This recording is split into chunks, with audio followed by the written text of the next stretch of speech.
Hey, folks. Happy New Year to you. Happy New Year to you. It's that time of year, the first show of the year, baby. It's about to go down like 4 flat tires in a broken elevator. But before we get started, let me do this. From the West Coast to the East Coast and everything between, folks. From Eve after dark to concerts in the park, you're live with your boy Lonzo, the godfather of West Coast hip-hop. On a New Year's evening, my man Dusty already on the screen, ready to make it happen. Happy New Year to you, folks. Let's get this money. Let's get it. What's up with you, Doc? Lonzo, how you doing this beautiful 2024, man? You know what, dude? It was a beautiful day this morning. I got up to the gym, washed my car, took care of some miscellaneous club business, came in the studio, did some more work on the computer, got some shit straightened out that's been on my nerves for the last couple of weeks. I'm feeling pretty good right now. Hell yeah. Are you one to make New Year's resolutions, or you just, you're what's that? Where do you feel about that? Resolutions, but I resolved to make my resolutions like in October of the previous year. And by the time New Year's come around, I'm honing in on my new improved resolution. I got to learn to say no. I've been practicing all October, all November. I have to make people respect the authority and the experience.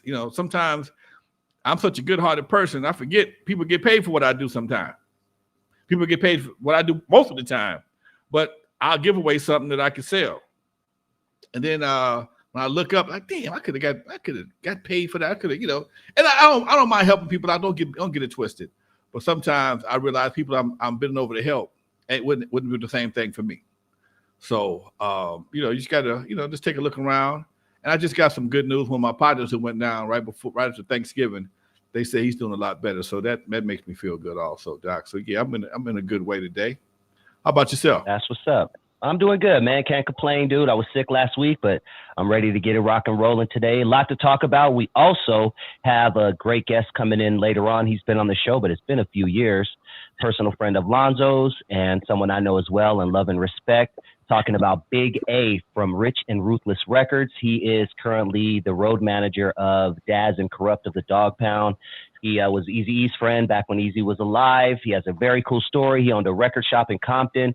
So we're going to get to that later on after we jump into some topics. But anything you want to say about Big A before we get started on the topics? He's a real true player, man. He's a real true player. Me and Big A hooked up right before Easy Street when they went to order the signs for the family and some other folks. And I noticed he didn't have his grill in no more. I'm like, what happened to the grill, man? I'm on some grown man shit, and I let it go. I'm like, okay. And that made me think about 50 Cent. And I read his book. And he says that at some point in time, when you're ready to change your gears, you got to change yourself. When you're ready for people to respect you on a different level, you have to give them something to respect. Not saying that if you carry yourself a certain way, you're not respectable, but you're more respectable if you do some more conventional things. Every once in a while, you got to throw on a suit coat. You got to throw on a suit sometimes. 50, his thing was, if you're trying to hang out with if you're trying to do business with these Brooks Brothers cats, you got to look like one of them. You can't come in looking like the thug from the street because they're going to get intimidated. They don't use thugs. They use lawyers. That's they thugs. So you have to be prepared to, present yourself in a position in a way that's going to be conducive to that particular environment. And that's something I had to applaud him for that, because, the grills is cool when you're trying to, do certain things. But after a certain while, man, you don't want to, you knock down your value when you do certain things, Salute to OG Steve. Much love, man. Love to you. Man, love you, brother. And I got to give him a side shout out, man. He's a really good dude. We had one of my best friend's daughters passed away last month, and we put up a GoFundMe, and Steve was very kind in his donation. So I just want to thank you once again. The family appreciates it. You are the man, OG Steve. I owe you for life, bro. Doc. Yeah, man. 28 years old, bro. 28 years old. Really heartbreaking, but yeah, too young.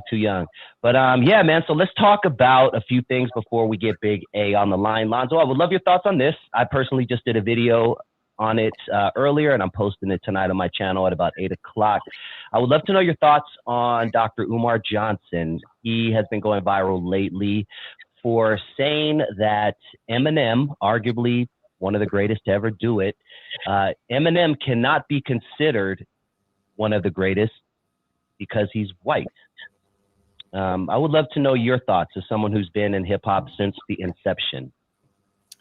Yeah, no, I don't know if he can say that with any kind of authority, man. I mean, if I just was looking at the rankings based on sales. This dude sold 200 million records, man. He sold 200 million records. Outsold Drake, outsold Tupac, outsold Lil Wayne, outsold everybody. Now, the fact that he has a bigger audience plays into a factor, but again, it's the numbers game. All right. If you hitting 200 million sales, I'm trying to figure out what your skin color got to do with you being the best. And he's one of the most vicious, most respected lyricists in the game. Nobody want to mess with him. All right. If you want to get your hat, as my dad said, get your hat brought to you. Go mess with 50. Go mess with Eminem. I don't know why he I don't know why he feels that way. Yes, hip hop and rap was something that was invented, created, and nurtured by the Black community, but it's also been used against us in so many different ways.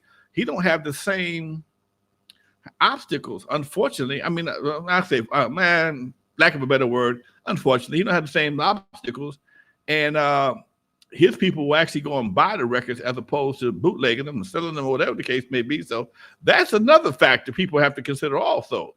Most folks want the actual product. They don't want the bootleg copy. We got bootleggers. I don't see a lot of white bootleggers. I don't. You know for a fact, you go to any car wash, you're going to find the latest everything. So he's getting his, he's in a position to get his real numbers. And for Dr. Umar to say that, man, I don't think that's an accurate situation, Doc. I can't roll with that one. Yeah, and first thing I thought when I heard that, I was like, well, if that's the case, we can't say Tiger Woods is the greatest golfer because it was invented by a white man. We can't say Kobe Bryant's the best basketball player because the logic was not there for me, Dr. Umar, respectfully. What? Race has nothing to do with the character or the ability to play a game, whether it be rap game, music game, whatever the case may be. If you're a bad motherfucker, you're a bad motherfucker. Simple as that. Bad motherfuckers, like you said, if basketball was invented by white, actually basketball was invented by black folks, taken over by white folks. It was organized by white folks, and then we took it back. I didn't know. Oh, I take that back then. I had no idea. They used to throw balls through peach baskets back in the day. Well, yeah. Even the Mayans were doing that, right? But like thousands of years ago, they had their own game and stuff. And hockey was allegedly invented by black folks up in Saskatchewan, something like that. Hockey was a sport that was invented by black folks long time ago. So but again, it was organized, and they took it over, and they limited everybody from doing it. Then all of a sudden, they took it back over again. They still kept control of it, though. That's the big difference. They kept control of it. Damn. Vista Light mentioned, unfortunately, I could throw a stone at this place, but he said that there was a street takeover and looting at a Bellflower gas station on New Year's Eve on Alondra and Lakewood. I know exactly where that is. My friend used to own a restaurant right there. Street takeovers, man. That's a damn shame, dude. Man, to me, they got to be the dumbest way to have a good time is to tear up your tires in your car, risk everybody's lives to go in circles, to go in a goddamn circle. I mean, at least the street racing back in the day, two cats went on a deserted street, and they punched it as fast as they could for money. Whoever had the fastest car, whoever got there first, got paid. Simple as that. Motorcycles, cars, the whole 9 yards. And That was more respectable. Just to go burn your tires up going in a circle. It's no speed factor. And most of the time, cats get lose control. A lot of times, people lose control. People get hit. Cars get hit. People get dead. People get hurt. And I see in Compton, they start snatching cars. They moved down the street a little bit to Bellflower then. Okay, Compton was on a car snatching terror about 2 or 3 weeks ago, and I saw the pictures of cars being towed away. And I guess folks said, let's go down a little bit further. It's still in Londra, but it ain't Compton. And I'm quite sure because Bellflower, if I ain't mistaken, is sheriff also, right? They patrol Lakewood, yep, Los Angeles sheriff. Just trust me, that it won't happen no time soon. And you know something, speaking of cars and takeovers, man, I was thinking this morning, the last time I remember Monday being the first day of the year, that following Sunday, I was in a major car wreck.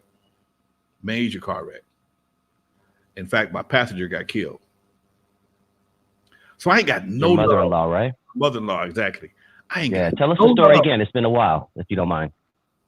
Oh man, I was coming. I picked up my mother-in-law from LAX airport. She lived right there on Manchester. We wasn't far from my house at all. And as we was crossing Crenshaw and Century, I'm headed east on Century. We was crossing Crenshaw, and as I was approaching Crenshaw, I can see in my peripheral vision there was a cop giving somebody a ticket. And I said to myself, I said out loud, oh, somebody finna have a bad night, not knowing that somebody was me. As I crossed Crenshaw, I heard a bam, then all of a sudden, boom, and I started spinning. I'm in a Suburban, a big ass Suburban, the OG Suburban, like a 2013, 2013 Suburban, the big one. Next thing I remember, the cop that was giving the ticket was hopping over the hood of the car that I just saw him giving a ticket to, trying to keep me from smashing his ass, literally. And when I stopped spinning, I looked in my passenger seat, and wasn't nobody sitting there. And everything happened so fast, but it's still like in slow motion. And I'm trying to think to myself, I'm dreaming? I know I had somebody in my car. Where the hell did she go? And I looked at the windshield. The windshield was still intact. The door was still locked. The window was still intact. But my car was smoking. I couldn't tell whether it was smoke from fire or smoke or steam. All I know is I had to get the fuck out. So I had a brand new pair of tennis shoes on. Tennis shoes wasn't a week old. It was caught under the brake pedal. I snatched them some bitch, tore them all up, climbed out the window, climbed out the door because the passenger door was fine. My door was hit. It was caved in. I couldn't get out of my door at all. And a guy came up and helped me out of the car because my ribs were fractured. My shoulder was dislocated, and I could hardly breathe. And I'm like, he's like, man, are you all right? I said, no, dude, I'm not all right. I said, I can't hardly breathe. And I think I had a passenger in the car. And just then I saw the cops walk toward the middle of the street, and all the flashlights was pointed down. And I saw her legs and her dress. She was in the street dead. And I couldn't figure out how she got out of the window, out of the car. I didn't have a sunroof. Her body went up past the front seat, past the passenger seat, out the cargo window on my side. Okay?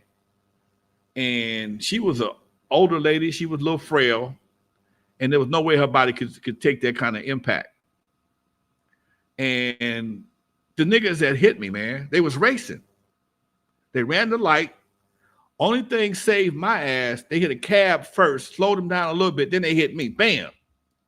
They were still going over 100 miles. They're still going about 100 miles an hour. They hit the cab first and ricocheted off the cab, then hit me. Folded my Suburban up like a big ass U, okay? when I thought about that today, and I was going to the gym, and I went to go get my stuff out of my Suburban, and they totaled it out. I looked at where I was hit, and they hit me, dude. Why I'm sitting here today, I have no idea. I have no idea, bro. Why I'm sitting here right now, I could not tell you, man. Because they hit me. They didn't hit her. And that night, as I'm sitting on the bricks waiting for the ambulance to show up, the niggas that hit me was laughing, man. Motherfuckers was laughing. They was laughing. The dude was drunk. He was drunk. No license. He was drunk. No license. So racist. Fucking upset, bro. Hit me in front of the police. He had 5 things against him. No license, no basic insurance, wasn't even his car. Racing, hit me in front of the police. Okay, cops sitting there with the whole thing.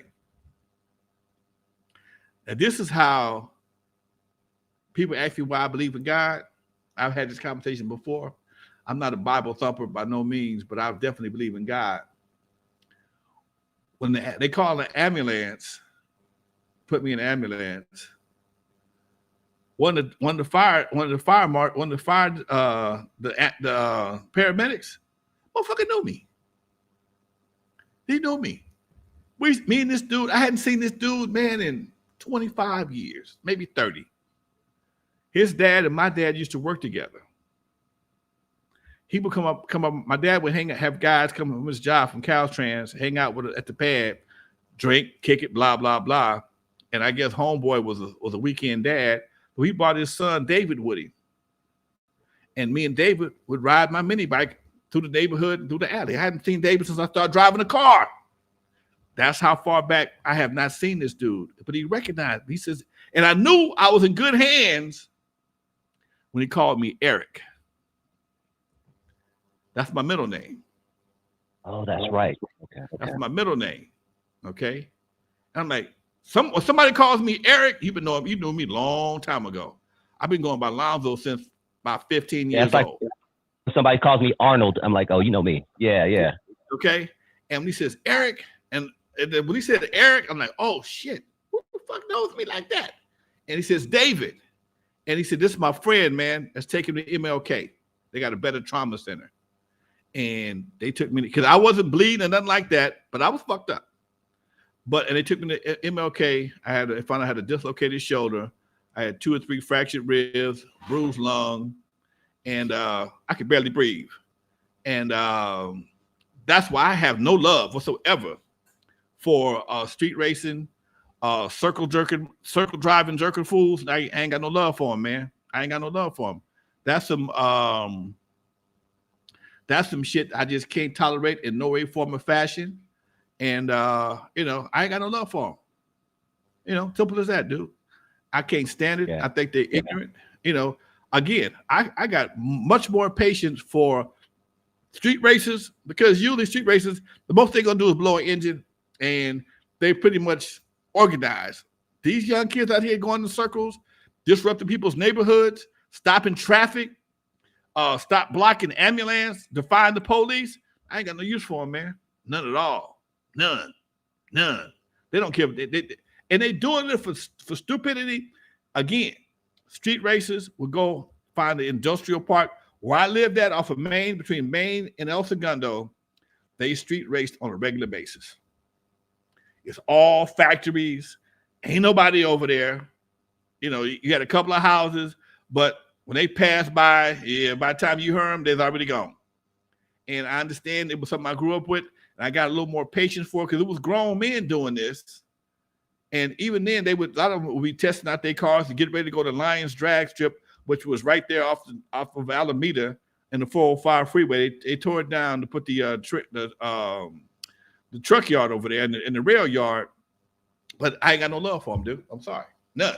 No patience, no toleration, no understanding. Give a fuck what they was trying to do. Fuck them. Okay? Fuck what they ain't got. They ain't got no place to go. They got all this, no, fuck them. Because they don't give a damn about nobody else. I'm like Charleston White. Fuck them motherfuckers. I don't like them. I don't like them. I can't stand them. fuck their cars, fuck their tires, fuck anybody watching them. I ain't got no use for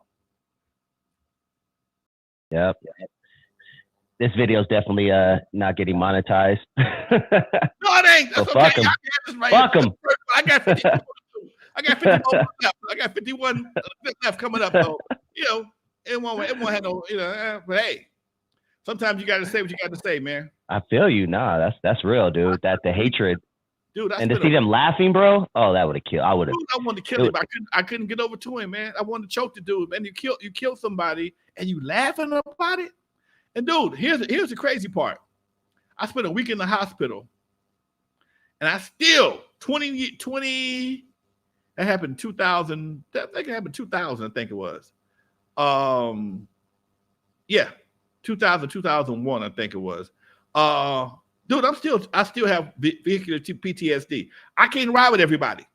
If I let you drive me in your car, you're a very good driver. I'm very conscious. I tell the Uber, hey man, slow this motherfucker down. I try to be cool at first, okay? Hey man, hey look, I was in a bad accident. I got a little vehicular PTSD. I'd appreciate if you keep it within the speed limit. But let that son bitch get too fast. Oh hell no! But I tell you what's funny though. When I see them old ladies pick me up and they drive like this right here, I'm cool because I know they ain't going that fast. They ain't going that fast. They driving like this right here, facing this in the windshield. Shit, she trying to see shit on the ground, not just ahead of her. She looking for ants and shit to keep her running over. Anyway, man, let's do this thing right quick. That's hilarious, bro. Crazy, man. That's funny. Let's keep it pushing, man. Before Big A gives us a call. He's calling us, you said, right? No, I'm calling him whenever we're ready. Oh, you let me know. You ready? Ready to call him? Let's do it, baby. Lonzo's going to call Big A. He is the man. He's been in this game for a minute. He is the road manager for Daz and Corrupt, but that is only a small portion of his story. He owned a popular a record shop in Compton, Underworld Records, and he is a pioneer of the city of Compton, man.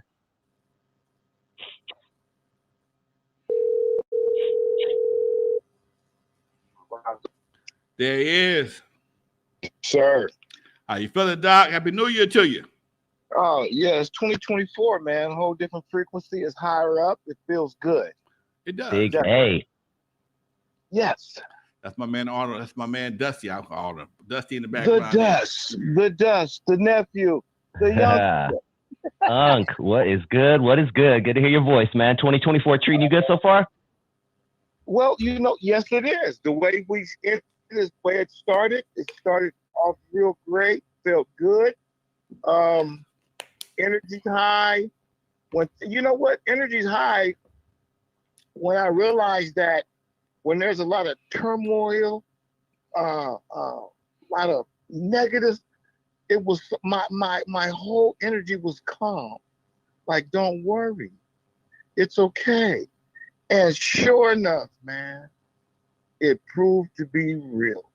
Okay. God is good. God is good, man. But what's going on, man? Man, you know what? First of all, I got folks here on the show, my man Dusty, and my audience. I got about 35, 40 people here listen to us right now. I want to say thank you for your support on helping me get the Easy Street thing done. Now, see, people give me credit, but I had a few people help me on this, man. This wasn't just Lonzo. Lonzo was the spearhead, but I got a long shaft of people that helped me get this thing done. Okay, man. Big A helped coordinate the family. We got all the family members. The only person I know is Lil E and EB. He got all the kids out there. He got the mama out there. He got Easy's mama out there, and it was a family affair, man. And like I said, as soon as I got the okay, Big A, this is what we got to do, Doc. And it was no question whatsoever. I want to say much love to you, Doc. Man, I appreciate you, Lonzo. Always been respect. You've been a real mentor in my life from behind the scenes, bro. There's a lot of people I look up to. And I look up to because I didn't have a big brother. I had people I looked up to when I was on the left side of the fence. But then as I got older, in my 11th going to 12th grade year, and I started looking up at other people that was more positive influence on me, but kept the G-ism. You know what I mean? I didn't have to change who I was, but change my direction. Like, I would like to know what he does.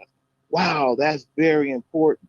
And then one day I get invited to do an interview and wind up learning how to start producing TV shows, and we wind up hooking up, and it's been on ever since. Ever since.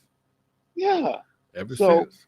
I mean, I just want to say I appreciate you, because out of who you are, and then there's a certain amount of people who has a passion for the community, and I knew you was one from day one, and for you to approach me and say and let me know what you was planning on doing, I gave you my blessings. Like, I'm gonna take care of this over here. You Right. keep doing that over there. Right. And you fed me the information I need to know on a daily, monthly, and every time you gave me information, I knew how to spread it to the family by not readjusting the hopes up, just Right. keeping it real Right. and letting them know when it's time to activate, I'm gonna need all hands on deck. And when you said, man, Big A, it's on the agenda, I fired it off. And I told the family, hey, we got to show our faces, we got to bring the energy, and we got to let them know we there. And sure enough, it happened. So I knew it was history then, and not knowing how the city works, I approached you like, hey man, so what you think about next year? You said, shit, we're doing this year. I'm like, what? Doing this big 5-0, baby. We're going out this. Next year. It's gonna be history. Oh yeah, man. You know what? Okay, the history is this. Easy E always wanted to build that yellow brick road back to Compton, and that's something me and Eric has been talking about since I've been having him come to my record shop since he's been 14.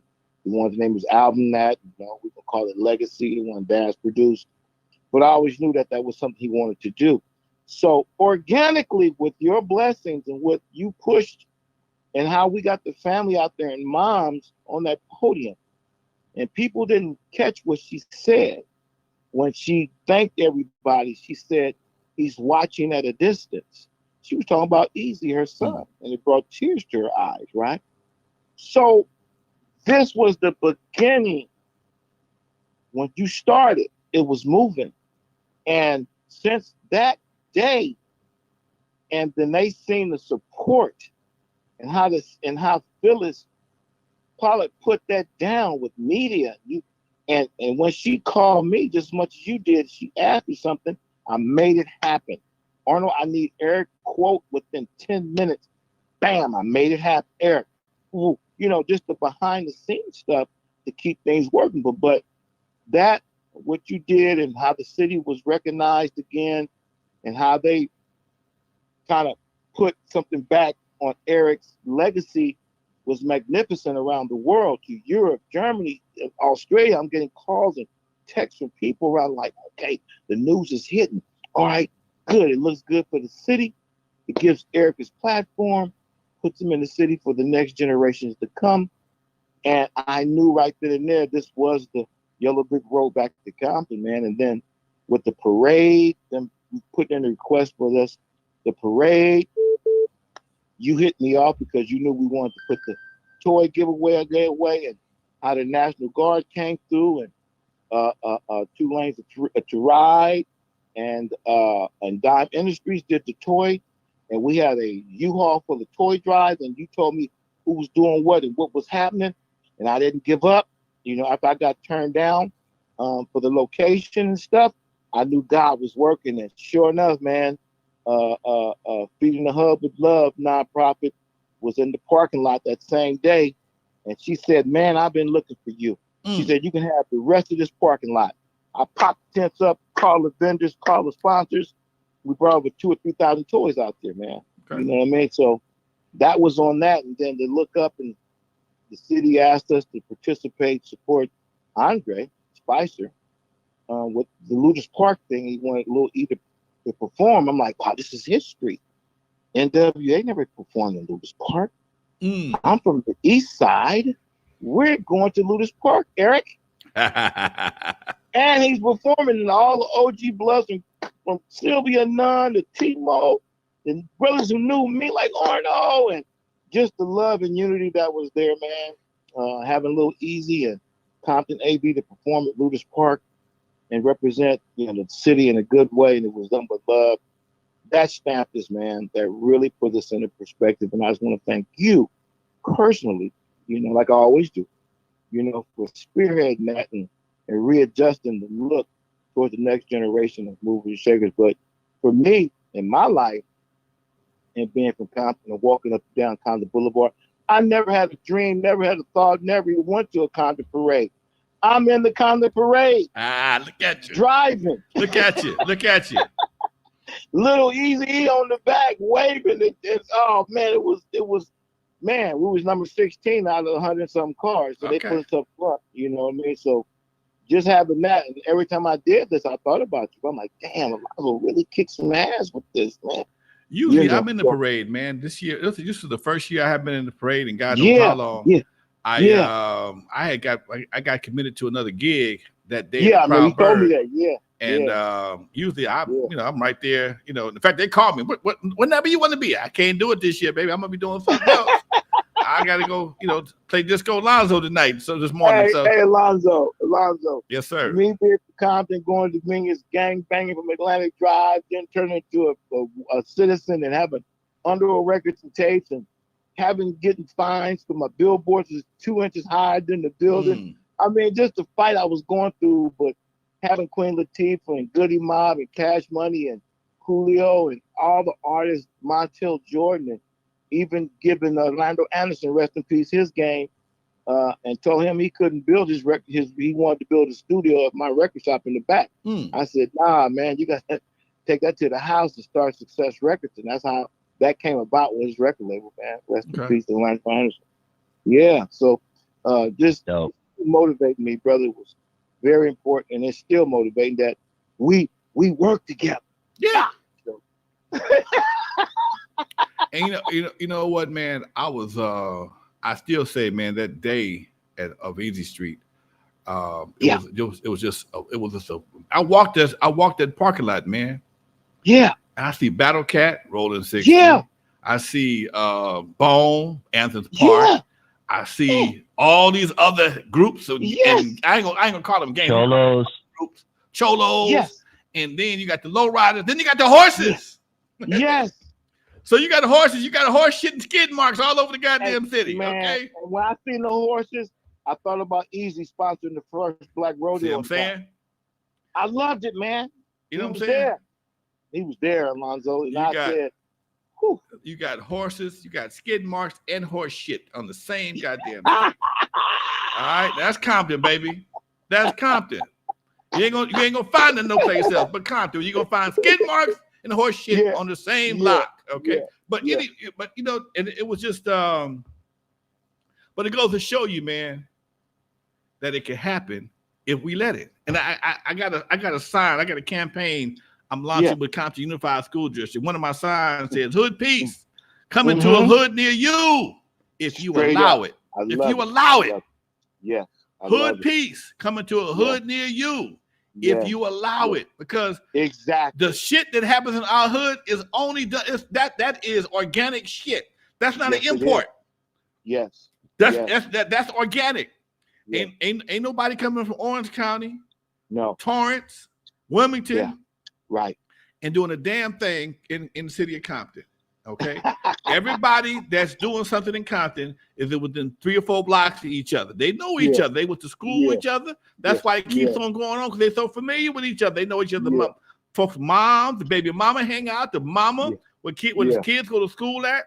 And we have to learn to get along with ourselves, man. And once we do that, we can. The city can grow. The city can prosper, because now people won't be afraid to bring something to the hood. Oh man, I love it. You can't have a theater if you can't put brothers and sisters in the dark. You can't have nice restaurants if folks go run out on every time they get a couple. The bill go over $50. Yeah. You can't run out on that. That's why we don't have no Fridays just gone. Too many runouts. Right. Grubbing with it. Dine and dash. Okay. What do they call it? Too many dine and dash. Yeah. Okay. Yeah. So everything is drive through. You can't sit in Compton and have a meal no place. Man, if I get some money, I'm gonna turn that into a soul food restaurant. All you can eat. Dude, wait, stop. I tried my best. When I was in Sacramento, I hooked up with Kevin Johnson. Okay. Yes. From formerly of the Kings, and he owns Fixins. He got a soul dope ass. He got that at the Staples Center. Downstairs, yeah. down at the Staples Center. I've been there. I hooked up with him. I called him. And look, Kevin, we got a hell of a spot right there in Compton, man. It was an old Fridays. It would make a hell of a damn Fixins. Yeah. And he already committed to Inglewood to bring one over there. Damn. And allegedly they got that they want to turn that Fridays into a what's that chicken spot everybody go to? Raising Cane's. Oh shit. Well, yeah. I see the structure. Okay. Corporate. I like that. They want to make it a Raising Cane's. That'd be perfect. Okay. That's perfect. Only thing about it is, once again, we don't get a chance to sit down and have a drink. You get you some iced tea. I know. You know what? They still on that. I remember when they first did the Auto Plaza thing over there, and I remember when it was the car dealership, and we walked in there and said what it could be, and I remember the Burlington Coke factory when it was open, right? And there was proposals for us to get a bowling alley or arcade, you know, that type of thing. And I think the city, that's when Pearden was in, all these different people turned down those permits. You know, Magic Johnson at one point wanted to bring the theater out there. Okay, you remember that? Yeah. Well, the Best Buy, when they started building the Best Buy, he wanted to make that end over there where the fitness center was a theater. They said it would draw gang activities. We would hang out, you know, but the way Magic Johnson theaters were, if you went to Baldwin Hill, when you walked in there, all men had to take off their hats because there was women in the house. So he had it structured, right? You know, if any place was going to have a problem, it was going to be the Magic Johnson over there, and they kept that pretty much under wraps. Yes, they did. Now, they did. Ain't no place incident free. There ain't no such thing as that incident free situations in Compton, including churches. Yeah, exactly. Including churches. Yes, okay, but it seems for whatever reason when it comes to our situation, because we have such a frequent occurrence of miscellaneous bullshit, they magnify our problems that much more, and make it difficult for us to progress in our own cities. And like I said before, a lot of that shit is us. Okay. Yeah, I get it. If you take pride in your shit, hey man, we not going to we not acting a fool at the goddamn movies, and that the OGs enforcing on the youngsters. Don't bring that bullshit to the movies, man. Carson got movies. Carson don't have no problem. Right, but see, that's where it goes back to people like us who has relationships with other people like us that's beyond the bullshit to be employed, but wearing the black suits, you know what I mean? Right. Walking around, being a presence. Like the Nation of Islam, they don't come with force. I remember when they was working with us on this Puff Puff Pass tour, and it was a time where Snoop was on probation, and he couldn't have any ex-convicts or any guns. So the Nation of Islam came. We never had a problem. You know why?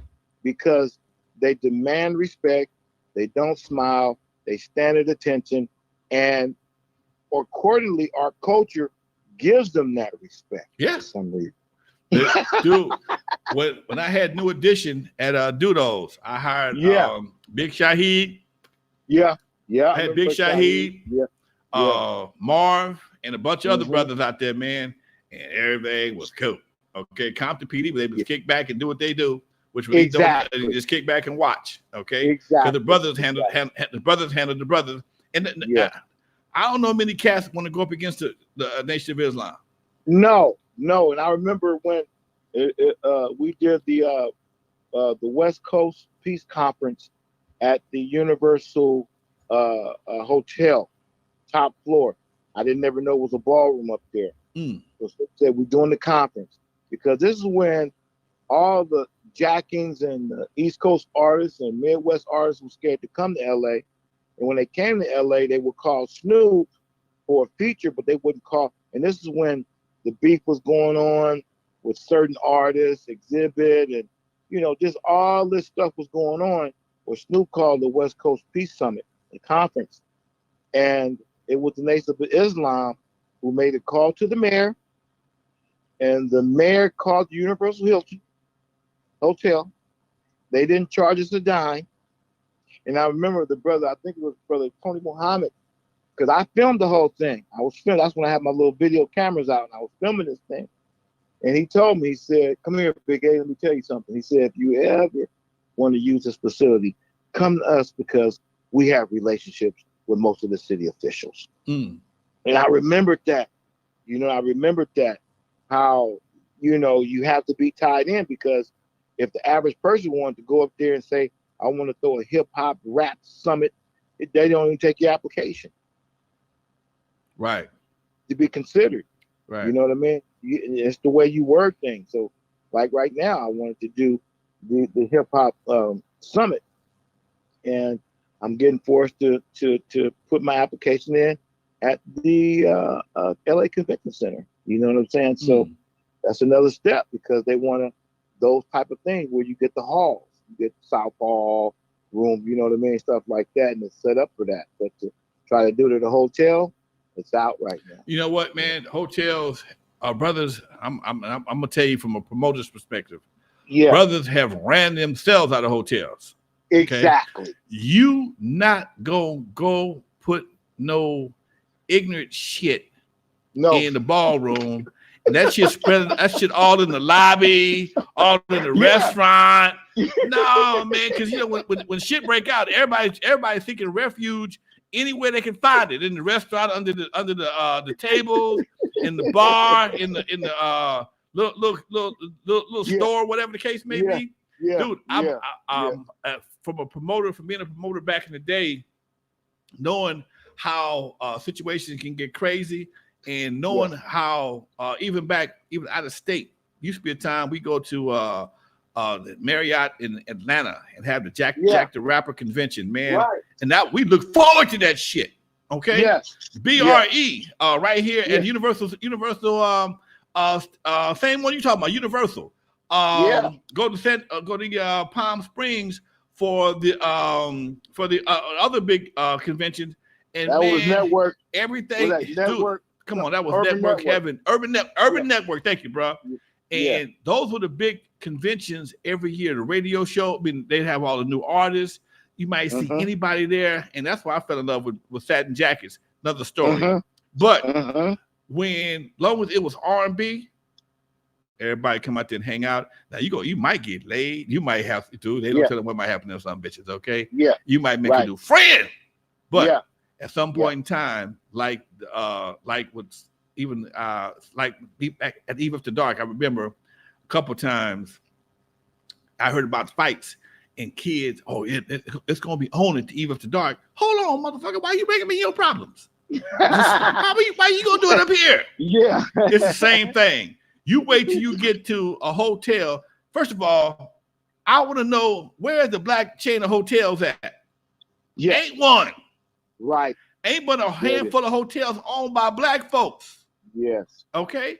Most of the hotels that are on the chains are controlled and owned by non-melanated people. Absolutely. So you're not going to bring 1,500, whatever the number is, ignorant folks. Well, you can bring black folks there, but the 20 or 30 that's going to have white folks scared in their rooms. They not booking their conventions next year. They're not coming back. Them rooms are $200 a night. Okay. And I gave you a discount. You brought all this bullshit down here. Oh man, no. Folks walking out on their food, they paying their goddamn hotel bills. Oh no, man. Fighting in the lobby, smoking weed. I figured it out. You know, they just say no. Simple as that. That's why I told you they're pushing me to the convention center. You know what I mean? It's set up. I used to have the Queen Mary on lock. I remember that. I used to have the Queen Mary on lock. Yeah. And my people didn't do nothing. My competition put me in a situation where I couldn't go back no more. But Right. I heard now they open a little bit lenient now. But Yeah, they're a little more for a flexible while it was like Yeah. no go. Right. Yeah. You know, but again, you got to understand that when you leave them 5, 6, 7, 24 hours you there Mhm. cannot affect the 365 days they in business. Absolutely. So when especially now with social media, when they tell you, yeah. when they tell you, and people start white folks start tweeting, because black folks don't tweet Mhm. that much. When white folks start tweeting, there was a bunch of gangbangers here in the Marriott, so and so and so and so. There were chains and hoochies everywhere, and they were smoking weed in the lobby. And you can't tell folks, you can't tell black folks no Yeah. more like you used to. Yeah. So could you Yeah. please not smoke weed in the lobby? We'd appreciate Yeah. it. Man, fuck you, whoa, whoa, Yeah. whoa, whoa. Yeah. Weed is Yeah. legal. I can Yeah. smoke it. Yeah. Nah, man. Yeah. You know, it's No just certain smoking. things you want to take that same attitude in places that ain't used to it, ain't gonna tolerate it. They may get you may get away with it for a few minutes, but it won't happen again. And that's what happened. And they all talk. They all go to the conventions. Yeah. Yeah. They go to the hotel conventions and they tell, hey man, don't be booking the Arnold shows no more. Don't be booking Yeah. the No, it's over Lonzo with. shows. Yeah. Yep. Yeah. And they do two things. One, they communicate and they also travel. So you may be working for Marriott one week, and then she may be working for Hilton the next, and you can't go over there and just jump around. I remember I had the Proud Bird on lock. The same guy that had me at the Queen Mary let me in the Proud Bird. Wow. Same dude. Okay, because his boss, you know, his boss had him shut us down, but then I'm over at the Proud Bird. What you want to do? And we did that until some folks fucked that off. Somebody got stomped to death at the Proud Bird. Did Gerald James start doing things up there? He did back in the day. Rap Sheet was on there for a while. That was way early. I had something in the Proud. I had a spot at the Proud Bird, a residency at the Proud Bird, as late as 2010, 2012. Wow. And then they tried to open it up to the community, and then the community brought their bullshit. Somebody got killed over there. So guess what? Ain't no more community events. That was a fun spot. Hey, can I jump in real quick, Lonzo? I would love to ask Big A a question. Yeah, it was a big year for you, Big A. I want to give you your flowers, you know, while you're here and let people understand some of the things that you do behind the scenes. A few months ago, Special Ed was on Drink Champs, and he went viral for a comment that he made. He said N.W.A brought destruction to hip hop. Yeah. Now, what a lot of people don't know, including a lot of our listeners right now and viewers, you were very instrumental in calming that situation down, for lack of better words. You got corrupt on the phone. You got corrupted Special Ed on the live, and you know they discussed it. What made you make that decision, and what was bubbling from your point of view underneath on the West Coast directly? You know, what was the energy level like after Special Ed made those comments? I've been knowing Special Ed for years. You know what I mean? And then when I said I wanted to use the Michael Conception's concept and idea, but make it a business, make it a nonprofit, which was all in the same gang movement, right? To bring it back to stop the violence in hip hop. I was tired of the culture being hand-fed the illusion that, you know, the guns, the slime, the money, the balling, and then the killings. You know, these artists was coming up, you know, 40 million followers, and you know, and doing great, selling 100 million streams, and get killed. But when they get killed, and none of their people is going to profit off of what they created, but the people who distributed the music was eating. And I got tired of looking at that side of the industry when I'm looking at a young lady who works in the promotion department for a major streaming platform, sending her son to college and buying him a Tesla, and all she does is marketing at this distribution company. And I'm looking at the artist that's dead now, and his kids, the single baby mother. I just said, man, you know, we got to redesign the next generation of talent. So I came up with the nonprofit thing, turned it into a business, start manufacturing, pumping it up, trying to get it my conception. I got a few of his family members who said, keep going, Big A. We like it with you. Keep us involved. We will support it. Talking about so, and Corrupt was talking about it. He said, "Damn, I made a video with the on the same thing logo, and then I morphed it into self-destruction, and I put those two things together because it was a positive movement on the East Coast and positive movement on the West Coast. So I put those things together, and Special Ed seen that, it corrupted Special Ed. So me and Special Ed started building from there, and he got me involved with the Hip Hop Alliance. Curtis Blow, Chuck D, and Karis One got me on the phone with them guys, and that's when we started doing the online conferences. You know what I mean? And Lonzo would come in and represent, and I was just trying to get more representative from the West Coast. So he knew where I was on the unity and bullshit, and I knew that it would get attacked. So when he made that statement on the Drink Champs, and that day he went on Drink Champs, he gave Nori and DJ EFN the all in the same gang shirts when they wore them. The DJ EFN wore them when they interviewed Big Daddy Kane. He said, "Big A, we support you with this out here." I loved it.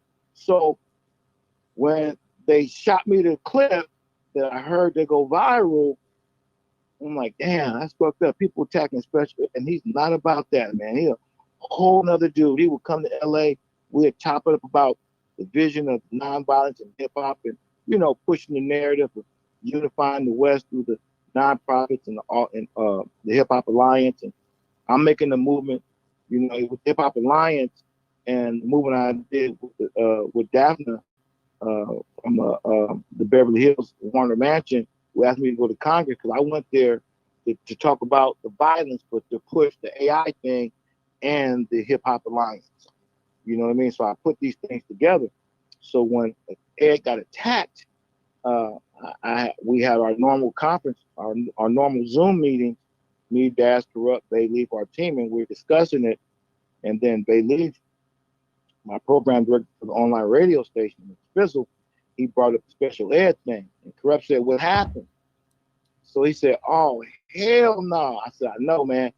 And Corrupt, we made a call to Special Ed. I said, "He's not going to answer it, man, because everybody's attacking him." So I hung up the phone, and next thing you know, Ed hit me, and I put back on the FaceTime. And we addressed it, you know what I mean? And we all came to the conclusion that people taking things out of text, because my thing was looking at this positive thing go negative, and this is another separation of mass media trying to separate something that was good. Okay? So by us supporting it and saying, "You know what, man, I'm going to talk to the OGs, I'm going to do my part," but to put that out after I showed everybody, because I knew it was history. I knew I was capturing this. So I got it, and the first thing Dad said, "Big A, you getting this?" I said, "Hell yeah."